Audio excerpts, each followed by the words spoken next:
प्रार्थना में जाएंगे। परमेश्वर पिता, हम धन्यवाद देते हैं इस खूबसूरत समय के लिए, इस दिन के लिए। धन्यवाद देते हैं तेरे प्रेम, तेरे अनुग्रह के लिए, तेरी दया के लिए पिता परमेश्वर। धन्यवाद देते हैं, तेरे नाम को ऊंचा उठाते हैं इस खूबसूरत समय में, आज के इस खूबसूरत दिन में पिता परमेश्वर। तूने हमें मौका दिया कि हम तेरे नाम को ऊंचा उठा सकें। होने दे पिता परमेश्वर, हमारे गलों को खोल दे तेरी आराधना, तेरी स्तुति करने के लिए, और हम आत्मा और सच्चाई से तेरी आराधना स्तुति कर सके पिता परमेश्वर। ऐसी हम प्रार्थना करते हैं। धन्यवाद देते हैं, सारा आदर महिमा तुझे देते हैं। प्रार्थना हमारे उद्धारकर्ता प्रभु यीशु मसीह के नाम से मांगते हैं, आमीन। पिता हम जोरदार तालियां दें परमेश्वर के लिए।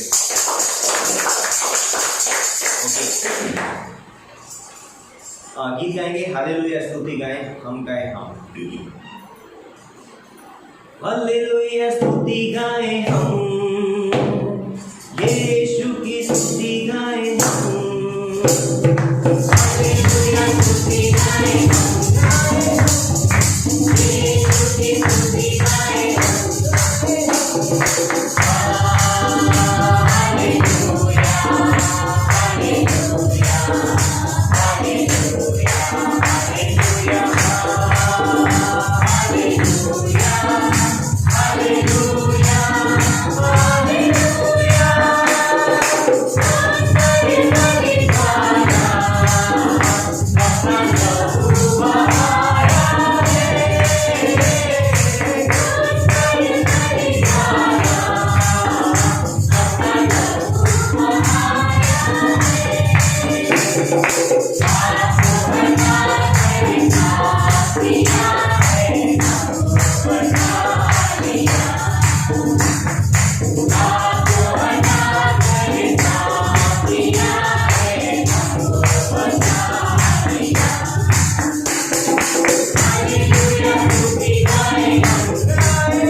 ऊंचा उठाते हैं।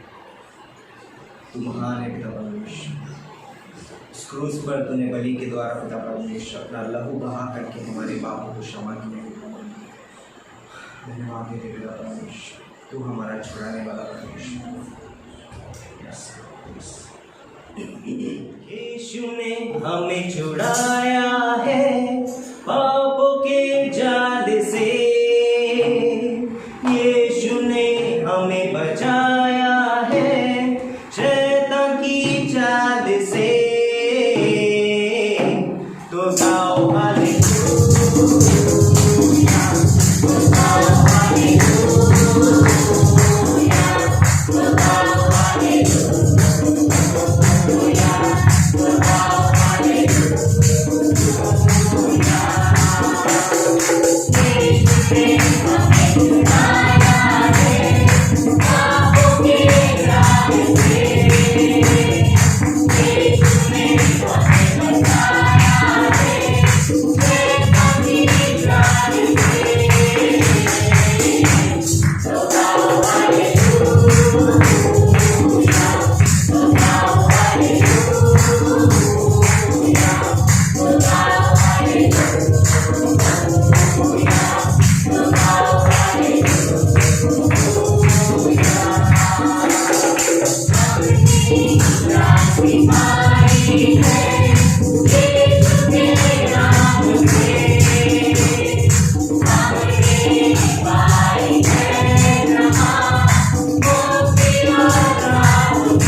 तेरे सब कोई है परमेश्वर। धन्यवाद देते हैं शाम के लिए परमेश्वर, यहाँ पे बैठे हर एक लोगों को आपके हाथों में सौंपे परमेश्वर। आगे का जो भी वचन परमेश्वर आप हमसे बांटना चाहते हो परमेश्वर, पूरे हृदय से परमेश्वर, कान खोल के परमेश्वर आपके बारे में सुने परमेश्वर कि आप हमसे क्या बात करना चाहते हो परमेश्वर। धन्यवाद देते पास्टर के लिए परमेश्वर, जिनके द्वारा आप हमसे बात करोगे परमेश्वर, हमारे साथ रहोगे इस वक्त परमेश्वर। आगे का हर एक कार्य आपके हाथों में सौंपे, छोटी सी प्रार्थना हमारे स्वर्गीय पिता यीशु मसीह के नाम से मांगते हैं।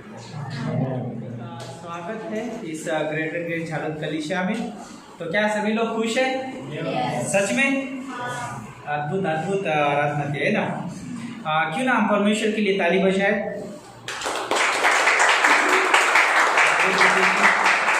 और हम इस झालुद कलीसिया में और आज हम स्वागत करना चाहेंगे कन्नू भाई और उनके पत्नी का। तो क्यों ना आप दोनों खड़े हो जाए और हम आपका स्वागत करें इस कलीसिया में। तो आपका स्वागत है हमारे बीच में। जो हमारे बीच में कन्नू भाई का शादी हो चुका है जैसे लास्ट दिनों में, और अद्भुत है ना, परमेश्वर ने उनको आशीषित किया और आज हमारे बीच में है। तो ओके, आप दोनों बैठ सकते हैं। धन्यवाद। ओके, तो ये जो समय रहेगा कि अनाउंसमेंट का समय रहेगा कि हमारे जो इस कलीसिया के द्वारा जो होने वाले कार्यक्रम इस हफ्ते में उसके बारे में बताया जाएगा। तो उससे पहले मैं सच में परमेश्वर को धन्यवाद देना चाहूँगा कि जो पिछले दिनों में परमेश्वर ने अद्भुत रीति से कलीसिया को भी संभाला। ओके, हमारे बीच में पासवान नहीं थे, बॉम्बे गए थे, तो परमेश्वर ने उनकी भी यात्रा आशीषित किया और जो भी कन्नू भाई का शादी था वो भी आशीषित किया। कितना परमेश्वर विश्वास योग्य है ना। तो हम जितना हम परमेश्वर को धन्यवाद दें, जितना हम परमेश्वर को ऊंचा उठाए उतना कम है ना। तो हमारे जीवन से परमेश्वर को धन्यवाद देना बहुत ज़रूरी है। तो ये आने वाले हफ्ते में जो हमारा कार्यक्रम इस तरह से होगा, सबसे इम्पोर्टेंट मैं बात करना चाहूँगा कि जो आने वाले दिनों में यानी कल से ही शाम को 7 से लेके 9 बजे ओके, तो यहाँ पर कॉन्फ्रेंस रहेगा। ओके, तो क्या सब लोग उत्साहित है, आना चाहते हैं कॉन्फ्रेंस को? ओके, तो हम प्रोत्साहित करते हैं और स्पेशली सच में आप हमारे जो बड़े अगुवे हैं, जो मेन पासवान है, जो बॉल्टीमोर है ना, अमेरिका से जो बात करेंगे और अद्भुत हिंदी ट्रांसलेशन रहेगा। तो हम चाहते हैं कि आप सभी लोग उसमें हिस्सा लें और यहाँ पर ही वो कॉन्फ्रेंस रहेगा। ओके, ऑनलाइन रहेगा। तो हम चाहते हैं कि आप सभी लोग आए। तो कितने दिन रहेगा? सोमवार से लेके शुक्रवार तक। ओके, 26 से लेके 30 तारीख तक वही समय रहेगा, 7 से लेके 9 बजे के बीच में। तो आप सभी को यहाँ पर आना है, उस कॉन्फ्रेंस में जुड़ना है। तो और ये याद भी रखिए, जैसे हमारा जो वीकली शेड्यूल है, जैसे मंगलवार को बाइबल स्टडी होता है तो नहीं रहेगा। क्यों नहीं रहेगा? क्योंकि हम यहाँ पर मिलेंगे कॉन्फ्रेंस में। ओके, तो सभी को यहाँ पर मिलना जरूरी है। ओके, और जो भी शनिवार का, शुक्रवार का जो भी क्लासेस रहते हैं गुरुवार शुक्रवार के, वो भी नहीं रहेंगे, लेकिन यहाँ पर कॉन्फ्रेंस रहेगा। तो हम चाहते हैं कि आप उसमें भाग लें। और बुधवार की सभा जो हमारी होती है वो कॉन्फ्रेंस में ही बुधवार की सभा होगी। तो हम चाहते हैं कि आप सभी लोग उसमें हिस्सा लें। और सबसे इम्पोर्टेंट दूसरी बात ये कहना चाहूँगा कि हम शनिवार को जैसे सापुतारा मिशन ट्रिप के लिए, क्या आप सब लोग उत्साहित है? सच में कितने हैं? आधे, कम, ज़्यादा? ओके, तो बहुत एक्साइटेड है हम। बहुत अद्भुत रीति से मिशन ट्रिप रहेगा और जो वहाँ पर बहुत अद्भुत सभाएं भी रहेगी। हम आउटरीच करेंगे वहाँ पर और गेम्स होंगे और जो भी हम घूमेंगे वहाँ पर अद्भुत रहेगा। जैसे आपने कभी वो किया नहीं था, उस तरह से गए नहीं थे। हम बहुत सारे जगहों पे घूमने जाते हैं, अच्छी अच्छी हमको जगहें मिलती है, वहाँ पर हम घूम सकते हैं। लेकिन ये जो मिशन ट्रिप रहेगा बहुत अद्भुत रहेगा। क्यों अद्भुत रहेगा? तो यहाँ पर हम सोल विनिंग भी करेंगे, है ना, प्राणों को जीतेंगे। और सबसे अद्भुत कि संडे का दिन हमारा पूरा पैक रहेगा। ओके, तो जिस शनिवार से मैं बात करना चाहूँगा, हम शनिवार को यहाँ पे 11:30 बजे हम ट्रैवलिंग करेंगे। तो हमारा कितने बजे ट्रेन है? 1:15 को ट्रेन है। तो हमें 1 घंटा पहले हमको वहाँ पर प्लेटफॉर्म पे हाजिर होना पड़ेगा। तो याद रखिए, शनिवार के दिन हम यात्रा कर रहे 31 तारीख से लेके 3 तारीख तक हम वहाँ पर रहेंगे। 3 तारीख को शाम को हम वहाँ से यात्रा करेंगे इस तरफ और 4 तारीख को सुबह हम यहाँ पर पहुँच जाएंगे। तो आप उसकी ये रख सकते हैं, नोट कर सकते हैं उसको। और खास करके हम ये प्रार्थना आप कर सकते हैं कि जो रविवार की जो सभा होगी वहाँ पर सुबह शाम रहेगा, दोनों समय रहेगा, बहुत अद्भुत रहेगा। ओके। और खास करके पासवान के लिए आप प्रार्थना कर सकते हैं कि जो भी, और टीम के लिए भी आप प्रार्थना कर सकते हैं कि जो भी योजना बना रहे, प्लानिंग बना रहे, उसके लिए प्रभु सहायता करे, मदद करे, उसके लिए आप प्रार्थना कर सकते हैं। और तीसरी इम्पोर्टेंट जो सूचना ये है कि हमारा जो क्लास ओके ये वीक में नहीं रहेगा, लेकिन जब हम सापुतारा से जब लौट आएंगे यहाँ पर तो 5 तारीख को क्लास रहेगा। ओके, कौन से तारीख को रहेगा? 5 तारीख को झालोद का चर्च का क्लास शुरू रहेगा, यानी शुक्रवार के दिन वो जो क्लास है वो कंटिन्यू रहेगा चर्च के लिए। और जो बाइबल कॉलेज स्टूडेंट जो आते हैं उनके लिए भी क्लास वो रहेगा। तो कौन सा क्लास रहेगा? तो बाइबल क्लास का नाम ये है बाइबल व्याख्यान के नियम। तो हमें किस तरह से बाइबल का अध्ययन करना है ओके उसके ऊपर सिखाया जाएगा, बहुत अद्भुत रहेगा। तो हम चाहते हैं कि उस क्लास में आप भी भाग लीजिए, हिस्सा लीजिए, और उसके लिए कोई चार्ज नहीं ओके, कोई पैसा देने की जरूरत नहीं, वो फ्री है ओके। सिर्फ हमको कीमती समय देना है और हमें परमेश्वर का कीमती वचन सुनना है। तो हम चाहते हैं कि आप उसमें भी हिस्सा लें, और खास करके पासवान के लिए आप प्रार्थना कर सकते हैं कि 2-2 क्लास पढ़ाते समय परमेश्वर उनको सहायता करे, मदद करे स्टडी करने के लिए। तो ये था ये पूरे वीक का हमारा शेड्यूल, जो अगले वीक का ओके। तो अभी ये समय रहेगा हमारे बीच में ऑफरिंग संदेश रहेगा भाई कन्नू के द्वारा। तो उससे पहले हम प्रार्थना करेंगे और फिर ऑफरिंग संदेश के बाद एक गीत होगा ओके। तो मेन संदेश में फिर बाद में हम जाएंगे। तो फिर आपने अपनी आंखों को बंद करें और प्रार्थना करें। परमेश्वर, हम धन्यवाद देते हैं, आपके नाम को ऊंचा उठाते परमेश्वर।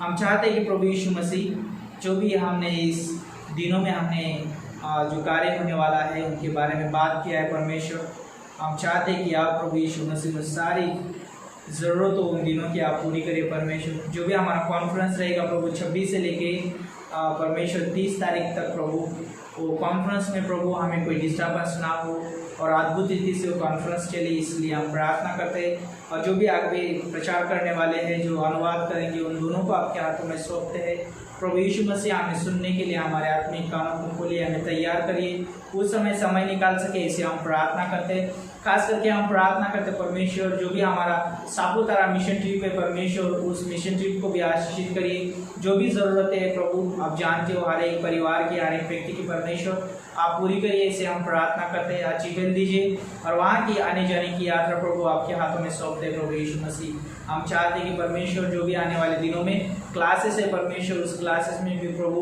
बहुत सारे लोग हिस्सा ले सके प्रभु यीशु मसीह, आपके वचन का प्रभु भागीदार बन सके, सुन सके और प्रभु अपनी आत्मिकता को बढ़ा सके, इसे हम प्रार्थना करते हैं। धन्यवाद करते हैं जो भी आज की सभा है परमेश्वर, उस सभा को आप आशीषित करिए और प्रभु यीशु मसीह इन सारी चीज़ों को प्रभु आपके हाथों में सौंपते हैं। अगुवाई करिए, मदद करिए, प्रभु यीशु मसीह के नाम से मांगते हैं, आमीन।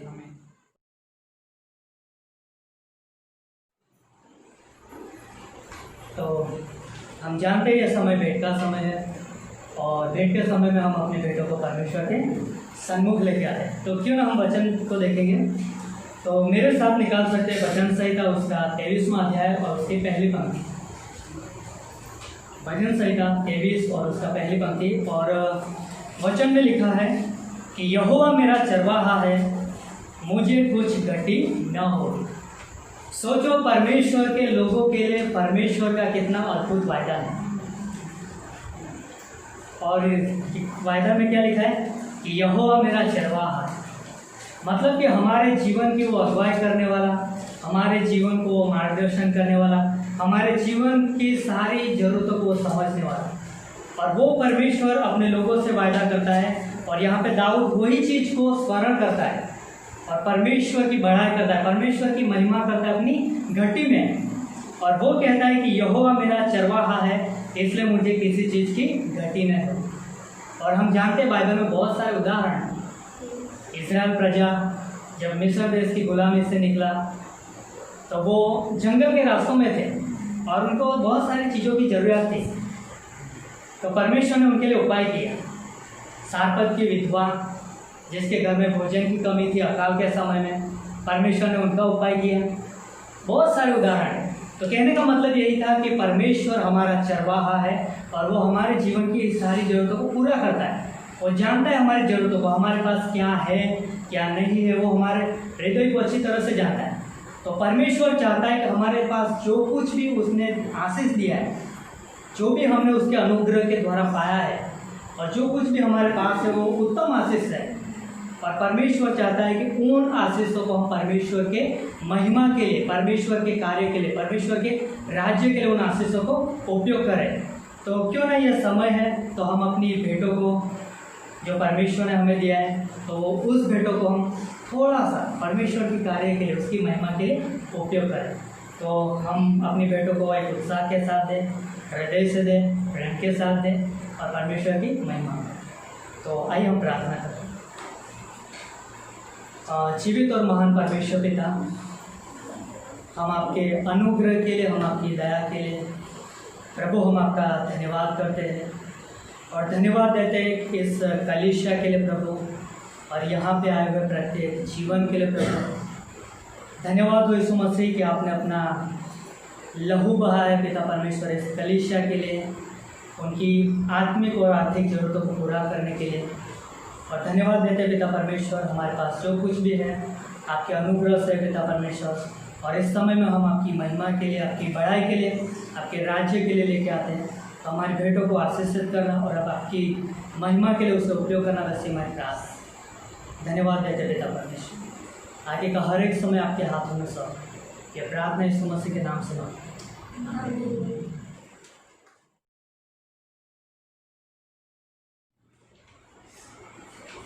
सभी तैयार है परमेश्वर का वचन सुनने के लिए? आप सभी का स्वागत है ग्रेटर ग्रेस कलीसिया में, और जो लोग यूट्यूब में देख रहे हैं उनका भी स्वागत है ग्रेटर ग्रेस कलीसिया में। आप सभी लोगों का हार्दिक अभिनंदन है, और खासकर नए जोड़े के लिए हम परमेश्वर का धन्यवाद देते हैं, कर्ण भाई और उनकी पत्नी सविता के लिए। दोनों को परमेश्वर आशीषित करे। और हमारे बीच में जो लोग यूट्यूब में देख रहे हैं, हमारे बीच में एक नया कपल है, तो रिसेंटली मैरिड है ना, अभी उनकी शादी हुई है 2-3 दिन पहले, 22 तारीख को। 13 तारीख को मैं गया था ना, इसलिए 22 तारीख को शादी हुई। ओके, तो मेरे साथ पढ़ने के लिए निकाल सकते हैं दूसरा कुरिन्थियों की किताब, उसका 3रा अध्याय और उसकी 18वीं पंक्ति। दूसरा कुरिन्थियों 3रा अध्याय 18वीं पंक्ति।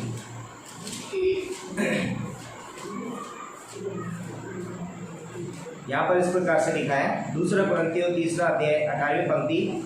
परंतु जब हम सबके उघाड़े चेहरे से प्रभु का प्रताप इस प्रकार प्रकट होता है जिस प्रकार दर्पण में, तो प्रभु के द्वारा जो आत्मा है हम उसी के तेजस्वी रूप में अंश अंश करके बदलते जाते हैं। ओके, 4था अध्याय 1 से लेके 6ठी पंक्ति तक कोई हमारे बीच में पढ़ेगा। 4था अध्याय 1 से लेके 6ठी पंक्ति तक। दूसरा पंक्ति। इसलिए जब हम पर ऐसी दया हुई कि हमें यह सेवा मिली, तो हम यह नहीं छोड़ते, परंतु हमने लज्जा के गुप्त कामों को त्याग दिया और न चतुराई से चलते और न परमेश्वर के वचन में मिलावट करते हैं, परंतु सत्य को प्रकट करके परमेश्वर के सामने हर एक मनुष्य के विवेक में अपनी भलाई बैठाते हैं। परंतु यदि हमारे सुसमाचार पर पर्दा पड़ा है, तो यह नष्ट होने वालों ही के लिए पड़ा है, और उन अविश्वासियों के लिए जिनकी बुद्धि इस संसार के ईश्वर ने अंधी कर दी है, ताकि मसीह जो परमेश्वर का प्रतिरूप है उसके तेजोमय सुसमाचार का प्रकाश उन पर न चमके। क्योंकि हम अपने को नहीं परंतु मसीह यीशु को प्रचार करते हैं कि वह प्रभु है, और अपने विषय में यह कहते हैं कि हम यीशु के कारण तुम्हारे सेवक हैं, इसलिए कि परमेश्वर ही है जिसने कहा अंधकार में से ज्योति चमके, और वही हमारे हृदयों में चमका कि परमेश्वर की महिमा की पहचान की ज्योति यीशु मसीह के चेहरे से प्रकाशमान हो। ओके, उत्पत्ति का पहला अध्याय 26 और 27वें पंक्ति। उत्पत्ति पहला अध्याय 26वें और 27वें पंक्ति।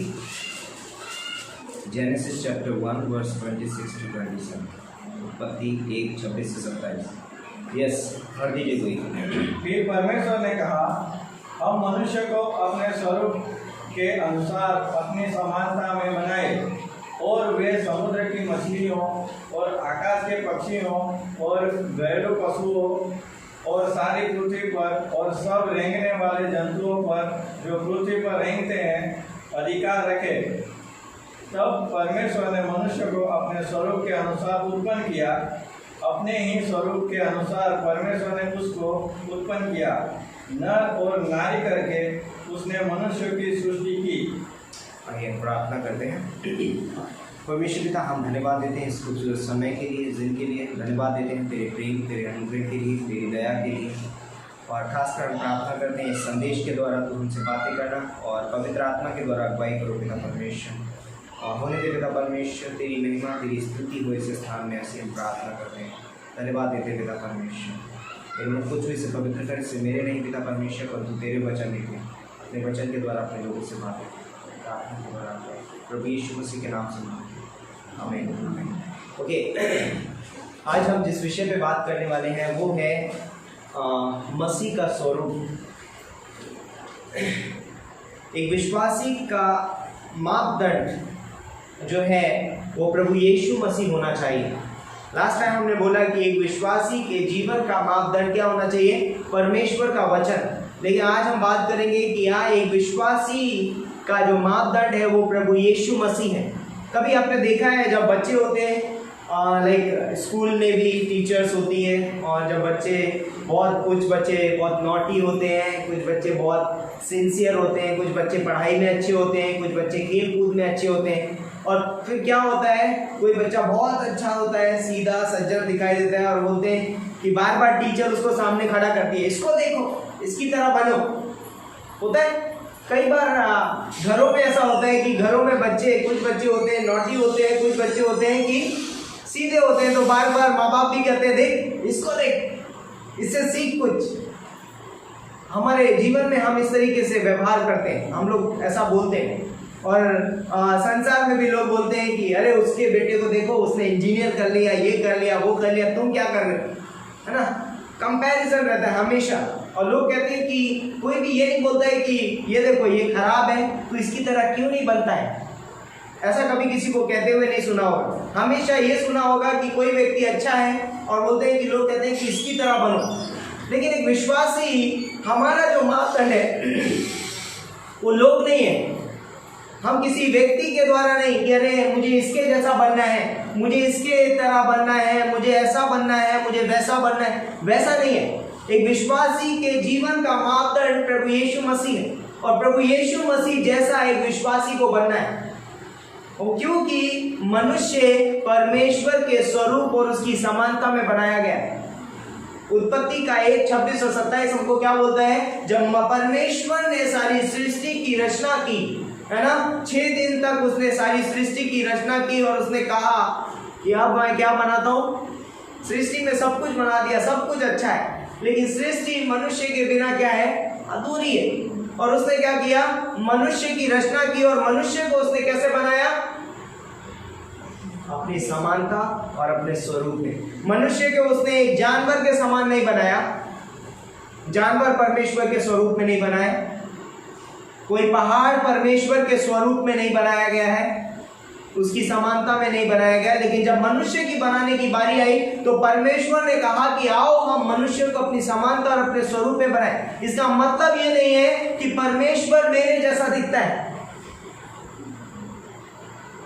कुछ लोग इस दुनिया में, कुछ लोग इंसान को बोलते हैं अरे ये इंसान भी परमेश्वर है, कुछ लोग इंसानों को परमेश्वर बना देते हैं।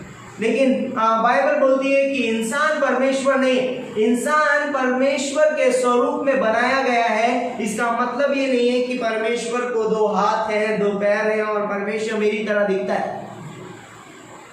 यदि जब परमेश्वर का वचन बोलता है कि परमेश्वर ने मनुष्य को अपने स्वरूप में बनाया, मीन्स उसने अपने पवित्रता में परमेश्वर ने मनुष्य की रचना की, है ना, उसकी समानता, उसके स्वरूप में। उसका स्वरूप कैसा है, पवित्र है। उसका समानता कैसी, वो महिमावान है। परमेश्वर ने जब मनुष्य को बनाया तो पवित्र बनाया था, उसमें कोई त्रुटि नहीं थी।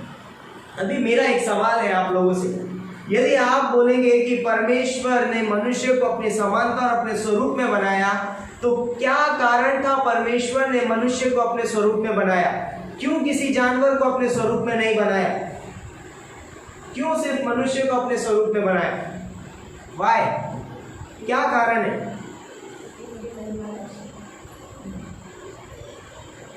यस, क्योंकि परमेश्वर चाहता है कि मनुष्य है ना उसकी महिमा करे। और क्या कारण है क्यों मनुष्य को परमेश्वर ने परमेश्वर के साथ रह सके। यस, और जो लोग भी बोल रहे हैं गलत नहीं है, सब सही है, आप बोलते रहिए। बहुत सारी चीजें हैं, प्रेम की खातिर। यस, और आत्मा और बुद्धि दोनों है, इसलिए यस, वो तो परमेश्वर ने उसके अंदर डाल दिया है। मनुष्य के अंदर आत्मा और बुद्धि डाली है, जानवरों के अंदर नहीं है ना, मनुष्य के अंदर है। परमेश्वर में बुद्धि पाई जाती है, इसीलिए वो उसके समानता में। बट क्यों बनाया उसको? यस, बोलिए। प्रभु के वचन के लिए, गुजराती में बोल सकते हैं, आपको प्रॉब्लम नहीं है। वैसे प्रभु के वचन के आगे सुन सके, प्रभु के वचन के समझ सके। ओके, परमेश्वर के वचन को सुन सके, समझ सके, है ना, बात भी कर सकते हैं। इवन बोलते हैं कि परमेश्वर बोलता है कि परमेश्वर अगर किसी जानवर को बोलेगा, लाइक उसने वेल मछली को बोला और उसने जाके योना को निगल लिया। कुछ चीजें हैं जिसकी वजह से परमेश्वर ने मनुष्य को अपनी समानता और अपने स्वरूप में बनाया। लाइक उसने जानवर बनाए।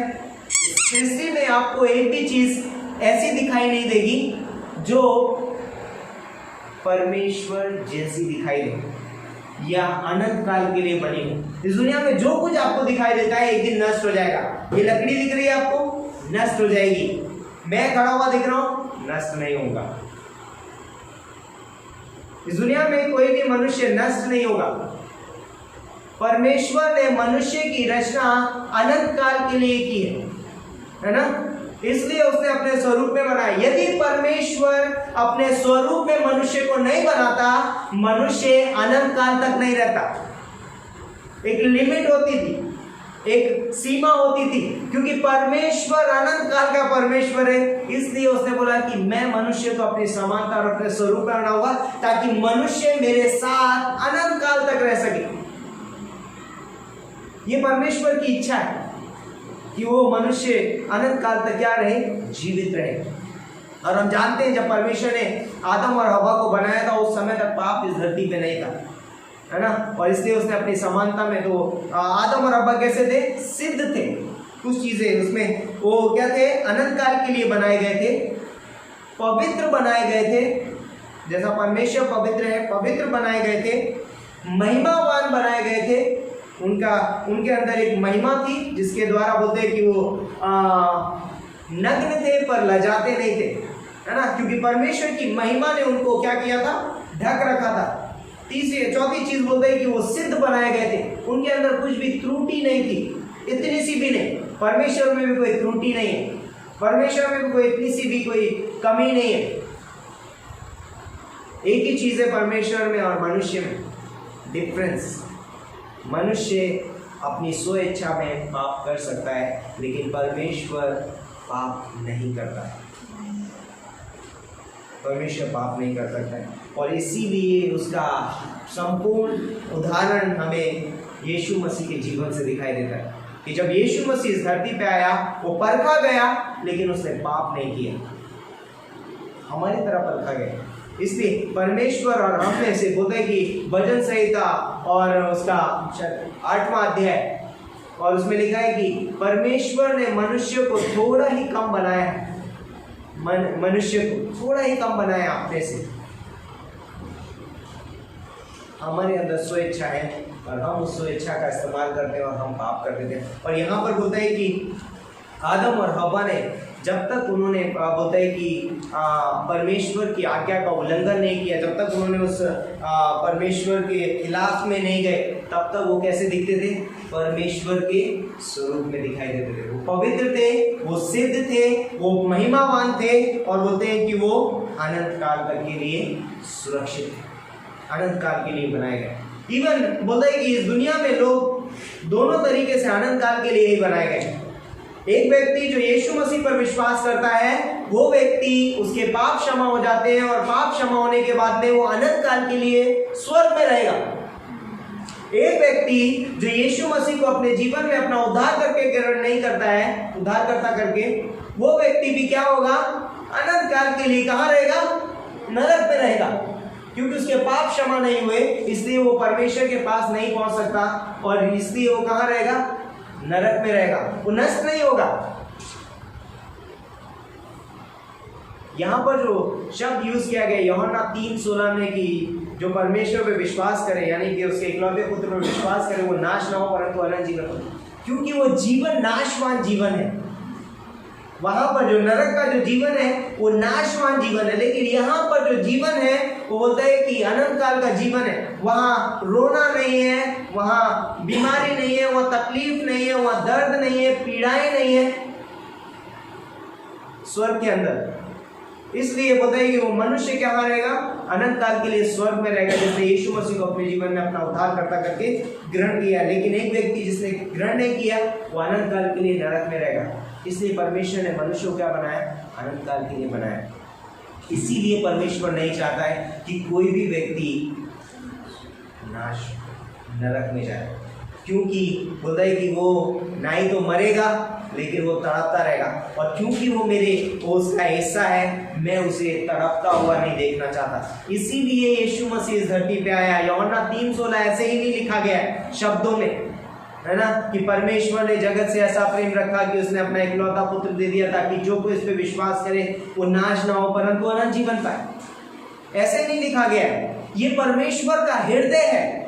यूहन्ना 3:16 परमेश्वर का हृदय है, परमेश्वर ने उठा करके शब्दों में व्यक्त किया है बाइबल के अंदर।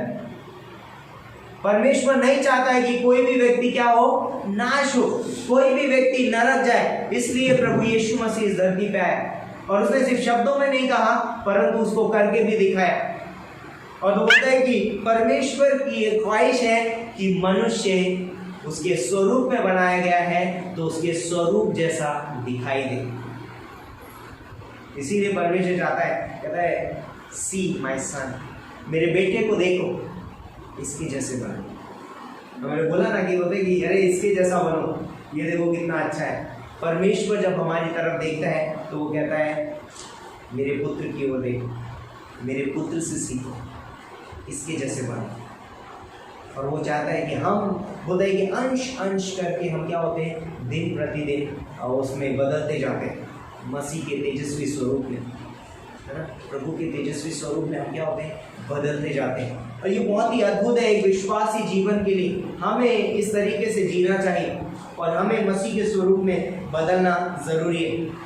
तो परमेश्वर ने हमें अपने स्वरूप में बनाया, ये परमेश्वर की इच्छा थी, ये मेरी इच्छा नहीं थी, ये मैंने नहीं किया है कि परमेश्वर मैं ऐसा हूँ तो मुझे तेरी तरह होना चाहिए, है ना, या मुझे स्वर्ग में रख क्योंकि मैंने ऐसा किया है।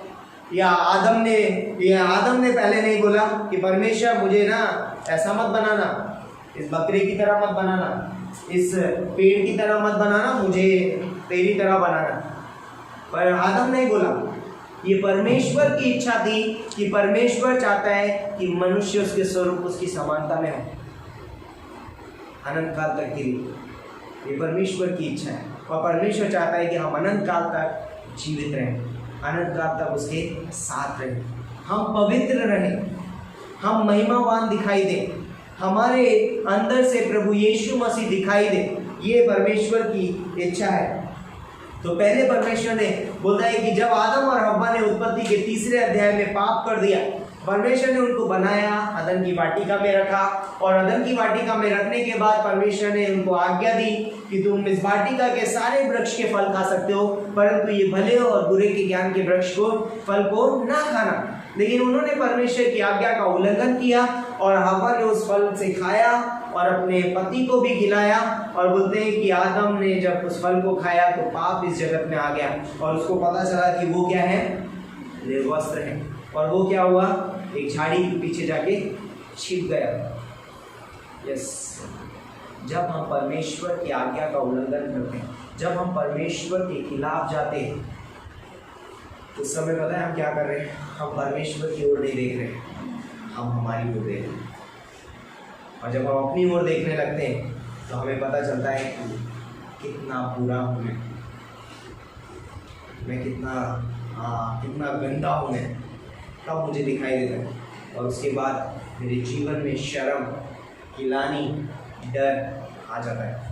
और यहाँ पर आदम के अंदर वही हुआ, और उसने छिप गया और परमेश्वर ने बोला कि आदम तू कहाँ है, आदम तू कहाँ है। और परमेश्वर उसको ढूंढता हुआ इस धरती पे आया और उसने कहा कि ओके, कोई बात नहीं है, तूने वो स्वरूप खराब कर दिया है, तूने उस स्वरूप को बिगाड़ दिया है, बट मेरे पास एक योजना है। I have a plan for you, मेरे पास तेरे लिए एक योजना है। क्या होगा? उसने एक मेमने को वध किया और उससे उसको चमड़े से उसको ढाक दिया और कहा ये मेरे प्रिय पुत्र का क्या है, एक चिन्ह है। आने वाले समय में मसीहा आएगा और वो सारे मनुष्य जाति के लिए अपना लहू उस क्रूस के ऊपर बहाएगा और अपनी धार्मिकता वो तुमको उड़ा देगा। तो जब कोई व्यक्ति प्रभु यीशु मसीह पर विश्वास करता है, वो क्या करता है, प्रभु यीशु मसीह उसके पापों को क्षमा करता है और प्रभु यीशु मसीह उसके ऊपर अपनी धार्मिकता उड़ा देता है। अब वो व्यक्ति निर्वस्त्र नहीं रहा, अब उसके अंदर वो स्वरूप नहीं रहा जो उसने बोलता है कि जो पाप करने के कारण उसका स्वरूप बिगड़ गया था, पर अभी वो फिर से कैसा हो जाता है, परमेश्वर जैसा। अब एक व्यक्ति धर्मी बन जाता है। हम अधर्मी थे, हम गलत रास्ते पे थे, हम पापी थे। इफिसियों का 2 अध्याय पढ़ लीजिए, है ना। हमारी दशा बहुत खराब थी, लेकिन परमेश्वर बोलता है कि परंतु परमेश्वर का प्रेम बीच में आ गया, अनुग्रह आ गया, और बोलता है कि उसने हमको क्या कर दिया, ढक दिया, अपने स्वरूप में दोबारा से बनाया।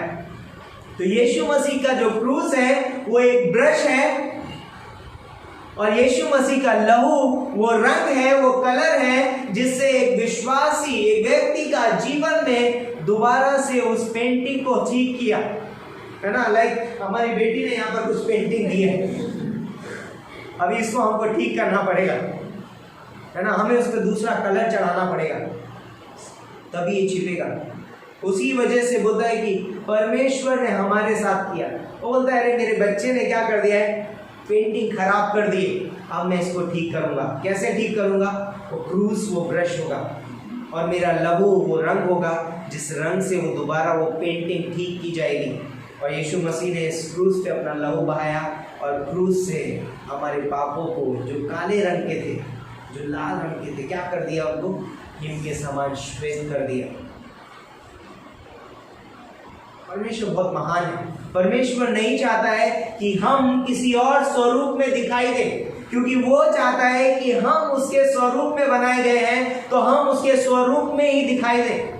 परमेश्वर चाहता है कि एक विश्वासी का जो स्वरूप हो वो परमेश्वर जैसा हो, पवित्र, धर्मी, है ना, सिद्ध बनो क्योंकि तुम्हारा स्वर्गीय पिता सिद्ध है।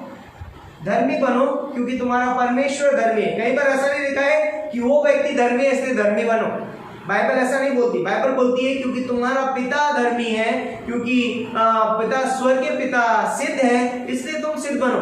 पवित्र बनो क्योंकि तुम्हारा स्वर्गीय पिता पवित्र है, परमेश्वर जैसा। बाइबल हमारे ऊपर हमेशा ये बताती है कि परमेश्वर ऐसा है इसलिए तुम्हें ऐसा बनना है, क्योंकि तुम उसके स्वरूप में बनाए गए, हम उसके स्वरूप में बनाए गए। दूसरी चीज, पहला परमेश्वर ने स्वयं बताया कि मनुष्य कैसे ठीक हो सकता है। दूसरी चीज उसने भविष्य वक्ताओं के द्वारा बताया कि एक मनुष्य का स्वरूप कैसे ठीक हो सकता है, कैसे वो परमेश्वर के स्वरूप में बदल सकता है दिन प्रतिदिन।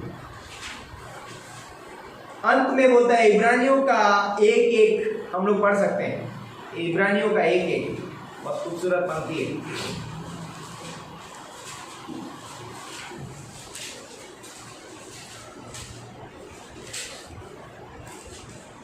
पूर्व युग में परमेश्वर ने बाप दादाओं से थोड़ा थोड़ा करके और भांति भांति से भविष्यवक्ताओं के द्वारा बातें करके इन दिनों के अंत में हमसे पुत्र के द्वारा बातें की, जिसे उसने सारी वस्तुओं पर वारिस ठहराया और उसी के द्वारा उसने सारी सृष्टि की रची है।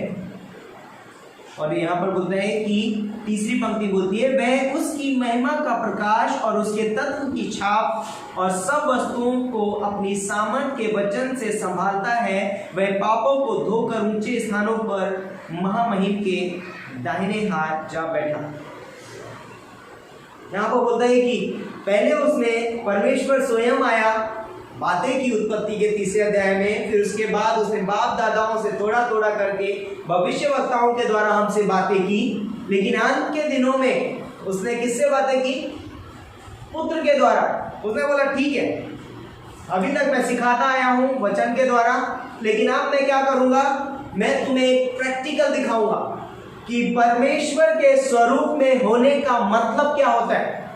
तो उसने अपने इकलौते पुत्र को इस धरती पे भेजा मनुष्य का रूप धारण करके, और वो इस धरती पर चला, यीशु मसीह इस धरती पर चला, पवित्र चाल चली, उसने सत्यता से चला, पवित्र जीवन जिया, है ना। उसका जीवन बहुत ही अद्भुत था। और बोलता है कि उसने यहाँ पर हमको एक एग्जाम्पल उदाहरण देगा। अभी मैं पूछूंगा यार मैं कैसे परमेश्वर के स्वरूप में बदलूं। ओके, यीशु मसीह बोलता है फॉलो मी मेरे पीछे हो लो। पतरस कम टू मी, मेरे पीछे हो लो, है ना, मैं तुम्हें मनुष्य का पकड़ने वाला बनाऊंगा। फॉलो करने का मतलब क्या होता है? कुछ लोग बोलते हैं कि जैसे कि कोई किसी हीरो को फॉलो करता है तो वो उसकी तरह बाल कटाएगा, उसी की तरह कपड़े पहनेगा, उसी की तरह चलेगा, ऐसा करके, है ना, उसकी तरह एक्सरसाइज करेगा, सेहत बनाएगा, मैं उसकी तरह दिखना चाहिए, है ना, क्रीम पाउडर भी लगाएगा ताकि उसकी तरह गोरा हो जाए। बहुत कुछ करने की कोशिश करता है, सेम वे बट डिफरेंट है। परमेश्वर बोलता है कि फॉलो मी, यीशु मसीह बोलता है मेरे पीछे चलो, फॉलो, है ना। फॉलो करने का मतलब यीशु मसीह कैसे सोचता है, यीशु मसीह कैसे कार्य करता है ना, यीशु मसीह कैसे परमेश्वर को प्रथम स्थान देता है, यीशु मसीह कैसे अधीनता में रहता है, यीशु मसीह कैसे बोलता है कि सबमिट करता है अपने पिता को। वो सारी चीजें बोलते हैं कि यीशु मसीह की तरफ जब हम देखते हैं तो हमको पता चलता है वो अगर मैं ऐसा करूंगा तो मैं परमेश्वर जैसा बनूंगा। यीशु मसीह बोलता है जिसने मुझे देखा उसने पिता को देखा। वाह, परमेश्वर चाहता है कि हम ऐसे दिखाई दें कि जब लोग हमें देखें तो वो कहें कि आई सी गॉड, मैंने परमेश्वर को देखा है ना। तो हमारा जीवन बोलता है कि हमारा जीवन ऐसा होना चाहिए कि लोग देखकर कह सकें कि यस सच में परमेश्वर है परमेश्वर, मैंने परमेश्वर को देखा। क्योंकि यीशु मसीह बोलता है जिसने मुझे देखा उसने पिता को देखा। हम परमेश्वर के स्वरूप में बनाए गए, हमें परमेश्वर जैसा जीना है, हम यीशु मसीह के जैसे बनना है। और ये मेरा काम नहीं है, फाइनल मैं बोलना चाहूँगा ये हमारा काम नहीं है, मैं नहीं बन सकता परमेश्वर जैसा, बट लेकिन परमेश्वर का प्रेम, उसका अनुग्रह मुझे वैसा बनाता है ना। ये मेरी काबिलियत नहीं है कि मैं बन जाऊंगा, अरे मैं ऐसा करूंगा, मैं इतने अच्छे काम करूंगा, ये करूंगा वो करूंगा। जैसे हम कल भी बात कर रहे थे कि बोलते हैं कि मैं स्वर्ग के राज्य में जाने के क्या करूं, करना नहीं है, सबमिट होना है, सरेंडर करना है। परमेश्वर बोलता है कि जब बोलता है एक कुम्हार जब मिट्टी से बर्तन बनाता है तो मिट्टी को उसके हाथों में जाना ज़रूरी है, और फिर कुम्हार अपना जैसा चाहता है वैसा उसे बर्तन बनाता है। यिर्मयाह की किताब में आपको मिला कि कुम्हार ने जैसा चाहा उसे बर्तन बनाया। अद्भुत है। तो हमें अपने आप को परमेश्वर के हाथों में देने की ज़रूरत है। हमें कुछ करने की ज़रूरत नहीं है, हमें अपने आप को क्या करना है, परमेश्वर के हाथों में देना है। यशाया बोलता है मैं यहाँ हूँ, मुझे भेज। अवेलेबल होना बहुत ज़रूरी है, हमें उपस्थित होना ज़रूरी है, हमें अपने आप को परमेश्वर के हाथों में देना ज़रूरी है, हमें अपने आप को दीन और नम्र करने की ज़रूरत है और परमेश्वर को बोलना है कि परमेश्वर मुझे बना, अपना प्रभु मुझको बना, तू अपना पवित्र स्थान छुप कर शुद्ध कर अपने लहू से, है ना। तो गाना भी गाते हैं हम लोग। तो बोलता है कि आज भी परमेश्वर यही चाहता है। तो कैसे एक व्यक्ति मसीह के स्वरूप में बदल सकता है? बोलता है कि अगर आपने भजन संहिता 1:1 पढ़ा होगा तो बोलता है कि क्या ही धन्य है वो पुरुष जो दुष्टों की युक्ति पर नहीं चलता और ना पापियों के मार्ग में खड़ा होता है, ना ठट्ठा करने वालों की मंडली में बैठता है। दूसरी पंक्ति बोलती, परंतु वह तो यहोवा की व्यवस्था से प्रसन्न रहता है और रात दिन उसी पर ध्यान करता रहता है। ऐसा कोई व्यक्ति देखा है इस दुनिया में? कोई लगता है ऐसा है? यीशु मसीह था, इसलिए हमें यीशु मसीह जैसा बनने की जरूरत है। हम शायद नहीं है लेकिन हम बन सकते हैं, है ना। ये पंक्तियाँ यीशु मसीह में फुलफिल होती हैं, है ना। यीशु मसीह ने कहा तुम जगत की ज्योति हो, जो नगर पहाड़ पे बसा है वो छिप नहीं सकता। लोग दिया जलाकर पैमाने के नीचे नहीं परंतु दीवार पे रखते, जिससे घर के सब लोगों को प्रकाश मिले। हमारा जीवन परमेश्वर का स्वरूप है और वो चाहता है परमेश्वर कि हमारी वो रोशनी दूसरों पर चमके, प्रकाशमान हो। इस दुनिया में होता है कि 4 सुसमाचार हैं, मत्ती, मरकुस, लूका, यूहन्ना, और 5वां सुसमाचार एक विश्वासी का जीवन। अगर वो सुसमाचार बनता है तो सारे विश्वासी सुसमाचार में, बहुत सारे विश्वासियों के जीवन से वो सुसमाचार नहीं दिखाई देता है लेकिन कुछ और चीज़ें दिखाई देती हैं। तो लोग कहते हैं कि अरे ये विश्वासी है, हमको पता ही नहीं था।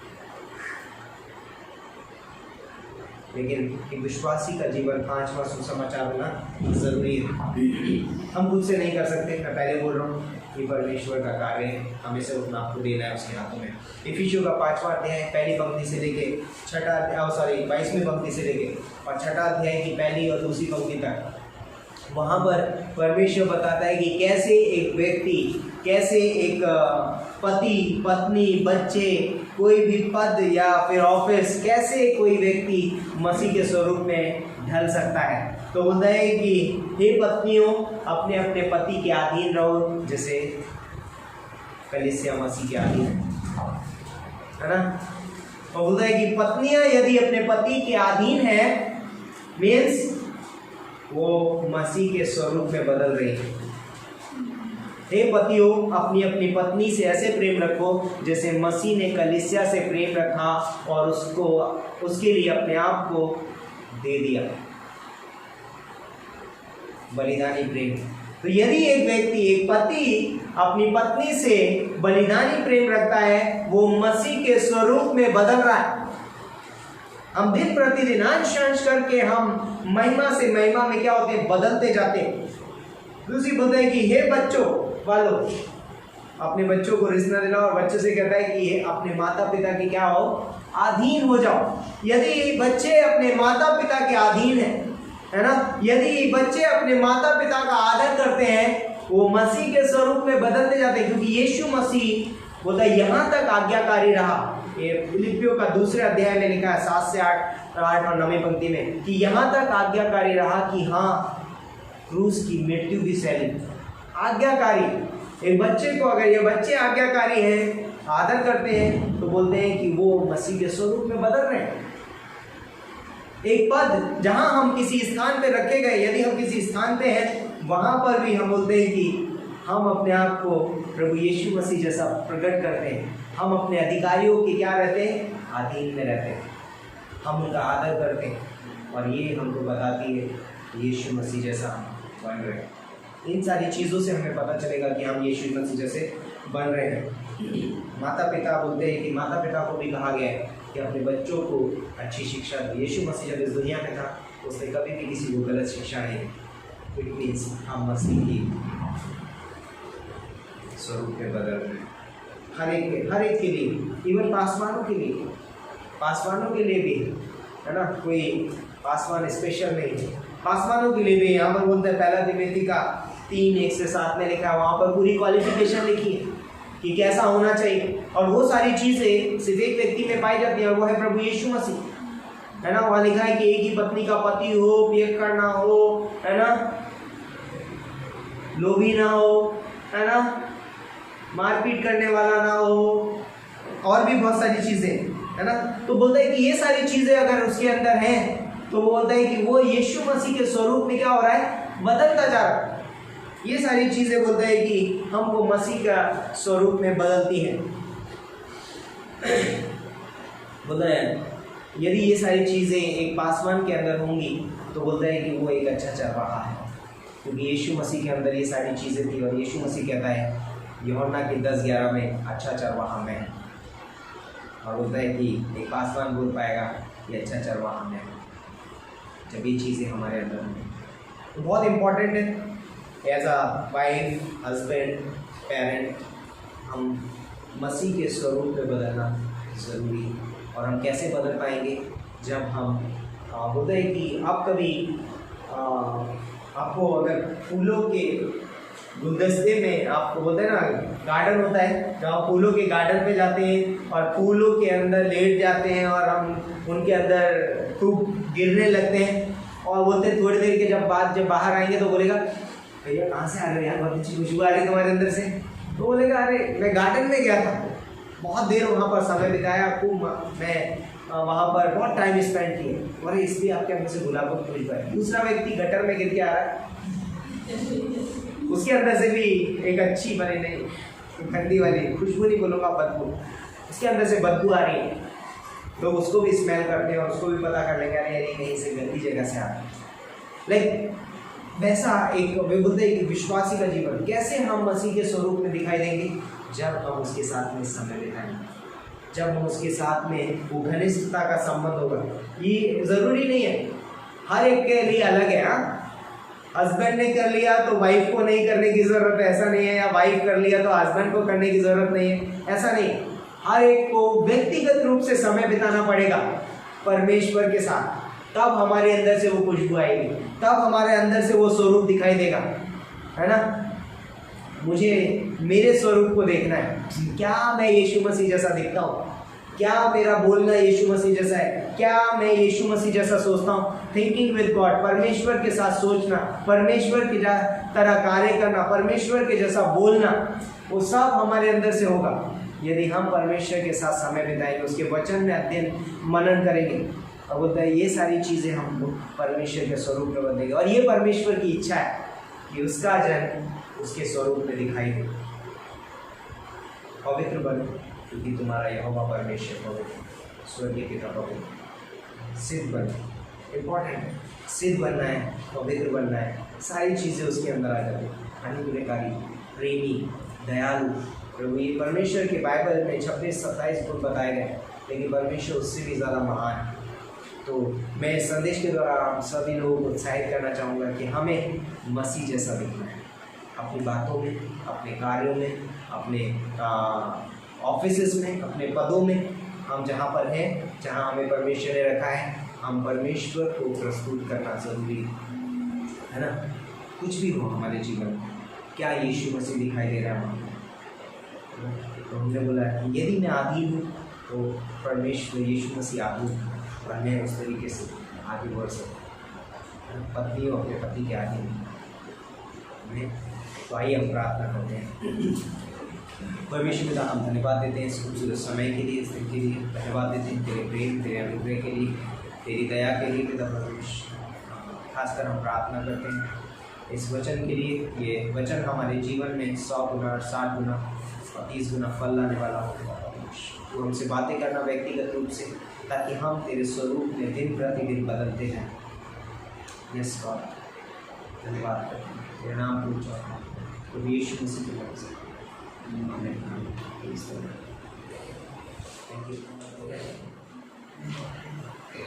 यीशु तेरा नाम सबसे ऊंचा है।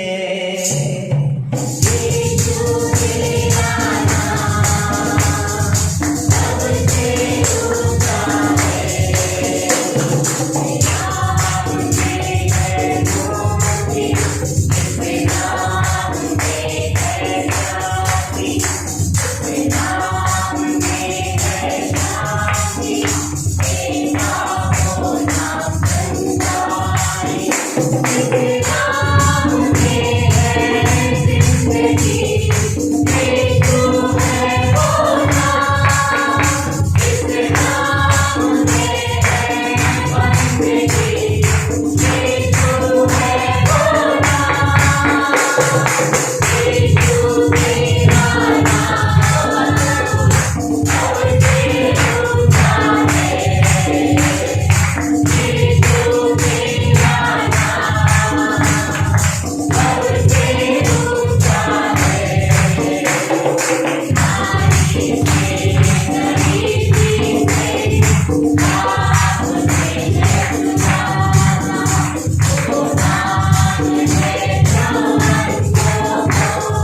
यस परमेश्वर, तेरा नाम सबसे ऊंचा है, तू महान है पिता परमेश्वर, तू सर्वशक्तिमान है।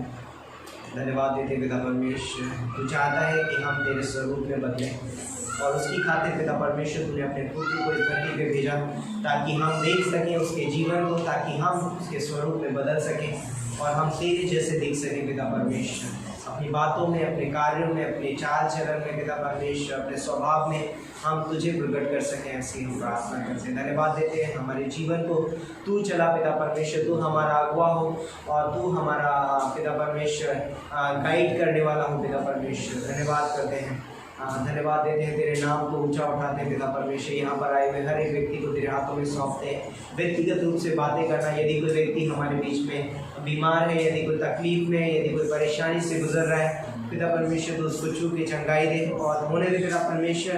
तेरी महिमा, तेरा राज्य इस धरती पर आए और हर एक व्यक्ति के जीवन में तेरा राज्य हो पिता परमेश्वर। जो लोगों ने तुझे नहीं पहचाना है पिता परमेश्वर, वो भी तुझे पहचान सकें, तुझे जान सकें, ऐसी हम प्रार्थना करते हैं। धन्यवाद देते हैं, तेरे नाम को ऊंचा उठाते हैं। आज की आराधना, स्तुति, सारी बातों को तेरे हाथों में सौंपते हैं पिता परमेश्वर। खासकर हम प्रार्थना करते हैं कन्नू भाई के लिए और सविता के लिए पिता परमेश्वर, दोनों को तू आशीषित करना, उनके विवाहित जीवन में पिता परमेश्वर उनका अगुवा बनना, ऐसी हम प्रार्थना करते हैं। तू सेंटर रहना पिता परमेश्वर हर एक चीज़ में। धन्यवाद करते हैं, सारा आदर महिमा तुझे देते हैं पिता परमेश्वर। आज के आगे का कार्यक्रम को तेरे हाथों में सौंपते हैं, प्रभु यीशु मसीह के नाम से मांगते हैं, आमीन।